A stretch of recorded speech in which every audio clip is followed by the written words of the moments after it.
Welcome to the Gene Policini Center on the campus of the Rochester Institute of Technology, where tonight the Tigers return to home ice for a conference showdown with Holy Cross. Number 26 for RIT is junior forward Cody Laskowski. The Alberta native kept his streak alive last week at Air Force, as he has now recorded a point in all 6 of RIT's contests so far this season. Good evening, I'm Kevin Roach, and welcome to Pregame Live as we get you set for the Tigers and Crusaders coming up at 7:05. Well, RIT traveled to Colorado Springs last week for a pair of games with Air Force. After dropping their first conference game of the season to the Falcons last Thursday, RIT tried to earn a series split last Friday night. Let's show you what happened. We pick up the action in the first period. Tommy Scarfoni tested early. Oh, and he was tested often, and Scarfoni rising to the challenge, making not 1, not 2, but 3 big stops to keep the Falcons off the board. More on Scarfoni in a moment. Under 6 minutes to play in the opening period, freshman Simon Isabel, the rebound and the goal. Tigers led 1-0 after 1. In the second period, Tigers on the power play. Carter Wilkie, he's got it going on early this season. His 3rd goal on the year. RIT a 2-0 lead at that point, and they would add to it later in the second. Watch Wilkie, the nice feed, the cross-ice feed to Tanner Andrew, who scores. RIT up 3-1 after 2. They would seal this one in the 3rd period. Elijah Gonzalez, the shot. Tyler Mahan tips it in for the Tigers, and RIT earns a split with Air Force following a 4-2 victory last Friday night. So RIT improves to 4-2 on the season, 3-1 in Atlantic hockey play. Simon Isabel scored a goal for the 3rd consecutive game. John Franco Casero added 2 assists and now leads the Tigers with 7 points. Tyler Mahan leads RIT with 4 goals on the year, and Tommy Scarfoni stopped a season-high 36 shots to earn his 3rd victory of the season, again last Friday night out in Colorado Springs. So RIT earned 3 out of a possible 6 points last weekend at Air Force, and now turns its attention to a Holy Cross team that has won just once this season in 6 outings. With more on the Tigers, our John DiTullio standing by live now with RIT head coach Wayne Wilson. Good evening, John. Hi, Kevin. Thanks so much. We are in the green room tonight. Green suit? I think so, buddy. Kind of, yeah. Just wanted to check. Wayne, you played 6 games. How would you assess how your team's playing? You had a good weekend last week at Air Force, but overall, are you pleased with the first 6 games, how your team's played? I'm really happy with where we're at right now because we've got a lot of people playing well. We've got special teams. We've got goaltending right now.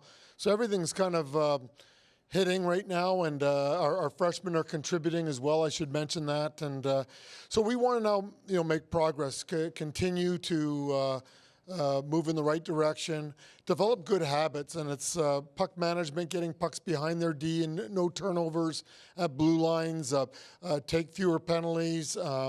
And continue with some success on our special teams.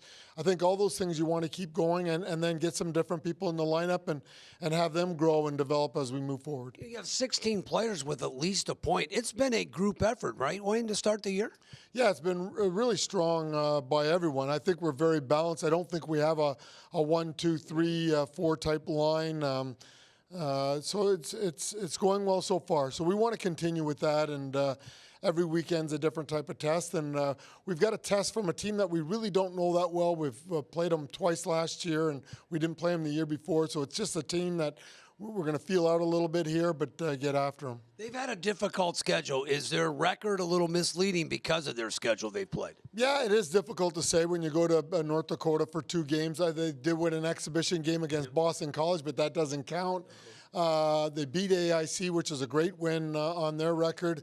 And I'm trying to think who they lost a couple of games to, but yeah, so it's early in the season for them and some new players in their lineup. So we're all trying to get a good grip on our own team before we start worrying too much about the other team. It's a big weekend today, and you come right back tomorrow at 4. Yeah, it's a quick weekend. It's something that we're not used to, and so we'll meet tomorrow at 10. But for us, we want to take advantage of our home games. We talked about that as well. We've got more home games than away, and you've got to capitalize on that type of scheduling. I'm a fan of the green room. A little quieter for us, buddy. Quieter. I can hear you, and it's all good. It's all good. I'm feeling a big weekend for both of us, if you know what I mean, Coach. Yeah, I know what you mean, but you might be wrong on one account.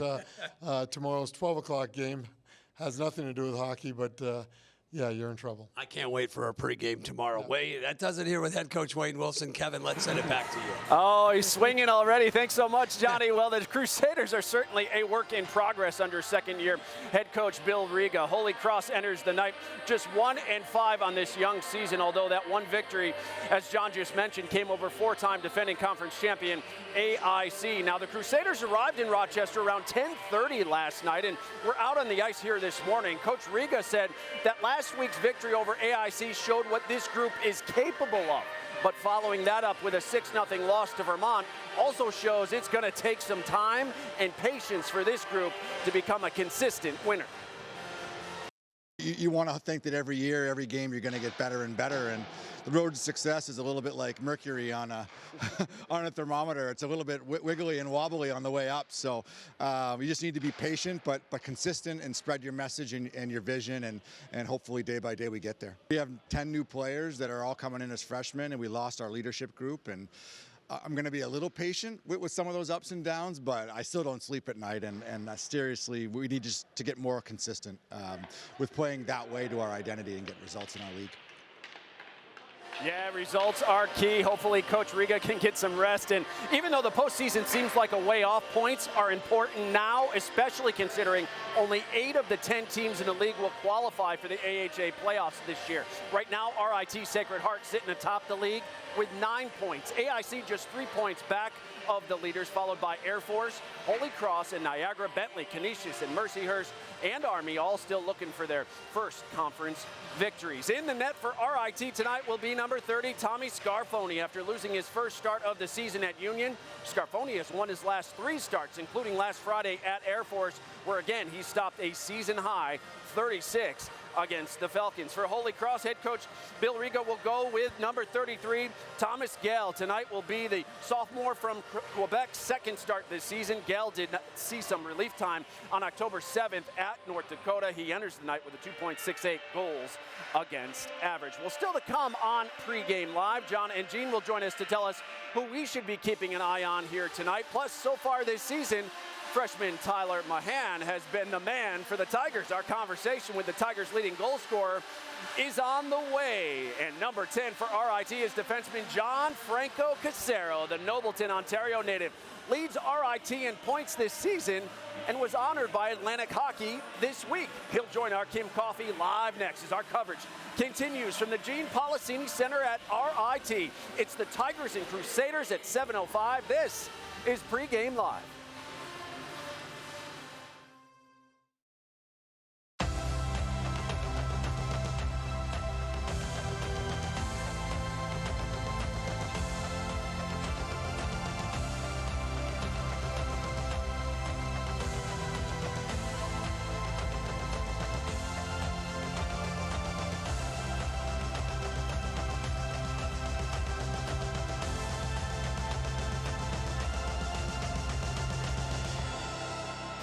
Oh, so much history, so many magical moments surrounding this RIT men's hockey program as the 2010 Frozen Four banner, along with the Division II and III national championship banners won in the 80s, proudly displayed here in the home of the Tigers. Elsewhere in Atlantic hockey tonight, Mercyhurst opens conference play at Niagara. Sacred Heart currently tied atop the standings with RIT. The Pioneers host Canisius. RIT is at AIC next weekend. Tonight, the Yellow Jackets down at West Point as they visit Army. And in non-conference action, Bentley hosts Lindenwood.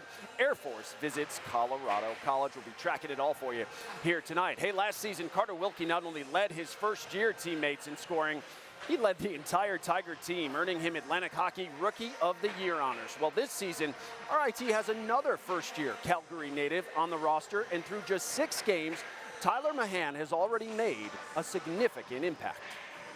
Union getting back here with the empty net, turning on. That's Mahan with an opportunity. Mahan trying for the hat trick, sends it ahead. Throw your hat on the ice. Tyler Mahan couldn't have asked for a better start to his college career, even if it was all just a blur for the freshman. There it is, first hat I see. Tyler Mahan, the hat trick. All right. I blacked out. It was just like, I didn't even know it had happened. It was a different feeling. It was amazing, yeah. And to do it in that atmosphere on homecoming, it's something you hadn't experienced yet. What was that like? Yeah, I know you could probably see my celebration, like my hands were on my head. I couldn't believe what was going on, so it's pretty cool. Even cooler was recording his first collegiate hat trick in front of his parents, who made the trek from Calgary for the Army Series, and then were sold on sticking around for RIT's homecoming game, thanks to Carter Wilkie's parents. It was the best thing. Like I wanted, like when they came, I was like, hey, I gotta play well. I want to play all 3 games. I want to show them like what I can do here, and just to get the 1 goal in front of them was just like what I wanted. So it's pretty cool to get that done. Yeah, just ever since day 1, they've always done everything for me and sacrificed a lot. So I appreciate them being there. From someone that's traveling that far from Calgary, it's kind of neat to hear that afterwards, because I think that's a pretty cool game just in general, and then when your son scores 3 goals in it, that makes it that much more special. So that was nice for them to be able to see him do that. Mahan currently leads the Tigers with 4 goals in 6 games. While his early production has gotten the attention of the RIT coaching staff, his work ethic has been most impressive. He's just a quiet, tireless worker, and so right off the bat, we thought he could kill penalties, and he's done a great job with that. He's fit in real well with Elijah and Caleb. 1, because he can skate with those guys, and 2, he contributes. He's not just a passenger on that line. That line's really off to a good start, and just a great fit for us. He's really what we kind of needed, and he's provided that sooner rather than later. Yeah, he has been good as a freshman, Tyler Mahan. Well, after we concluded our interview on Wednesday, Tyler came back in the room and shared that his grandfather, Ernie Dupuis, passed away this week, and he wanted to send this message back to his family watching tonight in Alberta. Both sets of grandparents, they watch every game, and unfortunately my grandpa passed away yesterday, and it's been hard the past couple of days. He was really close, and I remember he watches every game, so he knew about the homecoming game, and he was very happy about that. So I'm definitely going to be playing with a heavy heart for him, and yeah, the next game's for him. Yeah, he'll be playing for Grandpa here tonight. Certainly a difficult week for the young man. Of course, our condolences go out to Tyler and his entire family. Well, warm-ups have ended down on the ice, and that's where we find Kim Coffey standing by live now with the reigning Atlantic Hockey Defensive Player of the Week. Kim? Thanks, Kevin. JoJo, as Kevin just mentioned, you were the Atlantic Hockey Defensive Player of the Week. How much stock do you guys put in that? Is that something you pay attention to? Does that help build confidence a little bit? Not really. I think it's just a contribution to all my teammates, all the work we put in this fall, and you see a lot of guys contributing early on here. I mean, you're a team guy. You're not only a leader defensively, but you're also tied for first in scoring on the team. How has the communication been between you and your teammates so far this season? It seems like you guys are clicking. Yeah, we're a really close team. All the boys are communicate very well to one another, and it's very easy to play with all those guys in there. So happy as of right now. What are you guys expecting to see from the Crusaders tonight? They're going to work hard for the whole game, and we expect that, but we're just going to have to come out and start the game off the right way and give it to them the whole game. JoJo, thanks so much for your time. Good luck today. Thank you. Kevin? All right, thank you so much, Kim. Meanwhile, the women's hockey program opened conference play last night just down the thruway against defending College Hockey America champion Syracuse. The Tigers in orange meeting for the first time since last February's CHA semifinal overtime thriller. We have the highlights from Syracuse first period. Syracuse would strike quickly as Lauren Belafonte scores off the draw right there. 1-0 Orange. Less than 5 minutes in, RIT with a chance to tie here by Hannah Solinger. Robbed by Ariel DeSmet. She stopped 25 on the night. Syracuse with a shorthanded opportunity to add to their lead, but Sarah Coe is going to come up with the big stop for RIT on Sarah Marchand right there. Coe solid in net for RIT too last night. She had 26 saves. RIT gets shut out for the 5th straight game as Syracuse wins 1-0. RIT and Syracuse will wrap up their home-and-home series right here at the Policini Center. Tomorrow night, our coverage of RIT women's hockey begins at 7 o'clock with pregame live, followed by face-off between the Orange and Tigers at 7:30, again right here on Flow Hockey. Well, still to come on pregame live, we'll look back at a classic overtime thriller between the Tigers and Crusaders, plus RIT associate head coach Dave Insulaco joins us with a scouting report on Holy Cross. It's all straight ahead on your home for Tiger hockey. This is Pregame Live.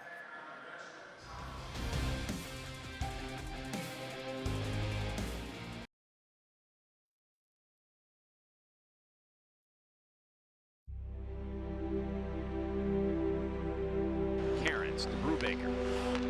Ian Cairns fires, deflected by Brown, high up into the air and scores! Puck blocked, 1-0 RIT. There you go. Early on, they get the puck off the post. They get a break there, and Barafato makes the save.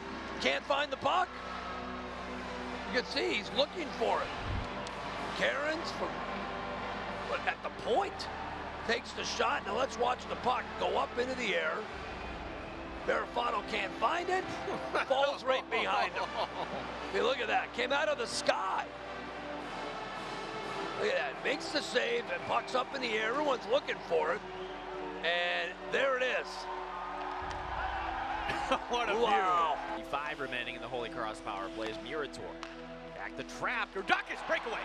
Avik Gurdakis. Here he goes. Gurdakis going in. Gurdakis sends it just wide. And what a defensive play by Murator. Valenzuela down low to Powell. Cairns.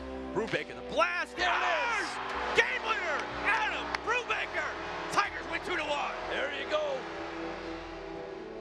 Adam Brubaker could blast him for sure. What a shot he had. How many sticks he broke over the years. RIT leads the overall series with a 28-12-8 record. The Tigers have won the last 3 meetings. The longest win streak in the series goes to RIT as well. Tigers won 10 straight over the Crusaders from 2006 to 2009, and both schools have won conference championships. The Crusaders' last title came back in 2006, the year both Air Force and RIT, the year before Air Force and RIT joined the league. It's welcome you back inside the Gene Policini Center here at RIT, where you're watching Pregame Live, presented by Taylor the Builders, as we continue our countdown to puck drop between RIT and Holy Cross. That comes up at 7:05. If you're just joining us here tonight, RIT earned a split of its series with Air Force last week and enters the night tied atop the Atlantic hockey standings with the Sacred Heart. As we bring in John and Gene, and guys, tonight the Tigers face a Holy Cross team searching for consistency at 1-5, although that one victory should get RIT's attention, as it was a 7-3 win over defending conference champion AIC. Good evening. Maybe, Kevin, this is a clue that this conference is wide open at this point. There's no question about it. Holy Cross has played a tough schedule. They have problems scoring. Look at the numbers. They've been outscored 19-4 in the first 2 periods of their games this season. I would think that would be one of the keys. Get up early, as we're happy to be joined by Associate Head Coach Dave Insulaco. And Dave, appreciate your time tonight. And give us a little scouting report here on the Crusaders. Because they're a really good team. I mean, their record isn't indicative of how good they are. I mean, all you need to know is that they went into AIC and they beat them, and AIC has won our, regular season and playoff championship the last 4 years. They go out to North Dakota, and that would be tough for anybody. So we have our hands full tonight. Dave, scoring's not been a problem for your team. 25 goals through the first 6 games. That ties the most goals to start a season in your first 6 games. What's been the key for your team? Why so many goals? We're just getting a lot of different contributors, a lot balanced throughout our entire lineup, and we're getting some freshmen contributing. Our power play has been very good. We're skating really well and moving the puck. I'd like to see us do a little better job of managing it at times and getting on the right side of the puck and being a little more mindful defensively. One of those freshmen, Tyler Mahan, is going to have a new centerman tonight with Caleb Moritz out of the lineup. Your thoughts on Philippe Jacques, as we're going to see him at the center position for the first time this season? Philippe played center all last year. He's one of the leading scorers in all of Canada last year. He's very good at distributing the puck. He's a big body guy, so he's been on the left and right wing, so it's going to be fun to watch him play in his natural position tonight. And Dave, your special teams have been, I hate to use the word, but special. I mean, your penalty kill is outstanding. It's number 1 in Atlantic hockey. What's fueled your special teams this year so far? Just our guys, willingness to block shots, our ability to win face-offs at key times, getting clears and not giving, the opponents, second chance opportunities. And, we've lucked out too along the way. We've had to kill off a lot of 5-minute majors. We've had to kill off multiple 5-on-3s, and our goaltending has been strong. And anytime, your goalie is ultimately your best penalty killer. So we're thankful for that. Dave, appreciate your time. Go get him tonight. Thank you. Dave Insulaco, Associate Head Coach here at RIT. They're rolling right now. They're playing really good hockey. Even Wayne telling me off mic he loves the way they're playing. he doesn't have a feel for Holy Cross. They don't see him. They haven't played him a lot. They've watched tape, but it's going to be feeling each other out, certainly in this first 20 minutes. Yeah, this is a Holy Cross team that is in transition. Talking to their head coach, Bill Riga, said it's not linear. When you build a program, you know, sometimes there's bumps in the road. One of the players that's followed him over from Quinnipiac, Liam McClinsky, a player to watch. Transferred from Quinnipiac. He gets the hat trick last week in their win over AIC. He's a sophomore, 3 goals on the season. Sophomore from Pearl River, New York. Listen, they're trying to find their way, but McClinsky had a huge game against AIC. They're going to need more from him if they're going to continue to have success. You were talking a lot about Tyler Mahan, and certainly he's off to a great start. For RIT, though, how about Simon Isabel? He gets on the board in the game against Union, almost like oh gosh, I scored. Came up big out at Air Force. He is a scoring machine. He has scored now. He had 2 goals against Air Force, but the last 3 games, he has lit the lamp in each game. The freshman had made such a contribution. You talked about Mahan. Isabel is one of those freshmen that Wayne really raved about this week, talking to him. 7:05 puck drop, Kevin, as certainly I think RIT thinking they can get some points here this weekend. Yeah, you want to get them when you're home, guys. We're looking forward to it. We'll catch up with you in just a bit. When we return here on Pregame Live, roaring for RIT Athletics. We'll explain, and the champs return to campus tomorrow. We'll tell you how you can be a part of the celebration next. This is RIT Pregame Live.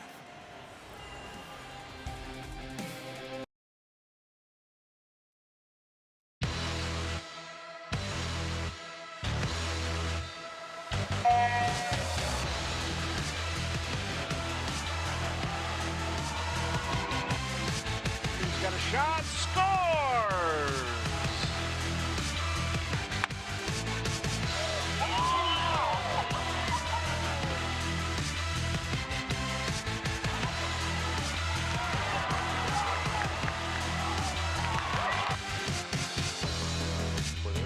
Rodriguez on the run, her shot, scores! There it is. It's Wilkie. Scores. Great card. Wilkie. 2-0 RIT.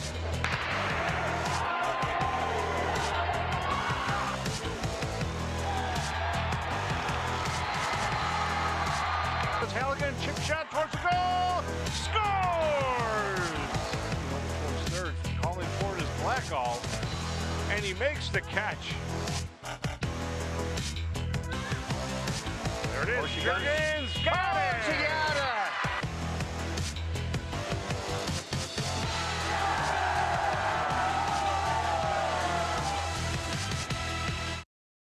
All Roar Day 2022, RIT's most philanthropic 24 hours of the year, officially ended at noon today, but you can still donate if you'd like to. Over $244,000 has been raised for the university, including over $82,000 for athletics. We thank you for your generosity and support as we welcome you back inside the Gene Policini Center. A big start to a big weekend here at RIT. Hey, tomorrow night we will honor the 2012 Division III Women's Hockey National Championship team. Tigers finished the season 28-1-1, setting a Division III single-season record with those 28 victories as they avenged a 2011 National Championship loss to Norwich on home ice, and then just 2 days later announced they were Division I bound. Looking forward to that. We will have the doubleheader of hockey for you tomorrow, beginning with the series finale between the Crusaders and Tigers. Our coverage begins at 3:30 with Pregame Live. Face-off set for 4:05, but we're not done there. The whole gang will be with you all day long. RIT Women's Hockey Pregame Live at 7, and face-off between the Orange and the Tigers at 7:30 right here all day long on Flow Hockey. Tickets still available if you'd like to join us for tomorrow's doubleheader. It is Halloween costume night, and if you purchase your men's hockey seats, those tickets get you in for both games tomorrow. You don't want to miss it. Grab your seats now. RITtickets.com. Well, that'll do it for Pregame Live. We'll see you back here for the intermission report. Until then, enjoy the game. RIT and Holy Cross begins right now.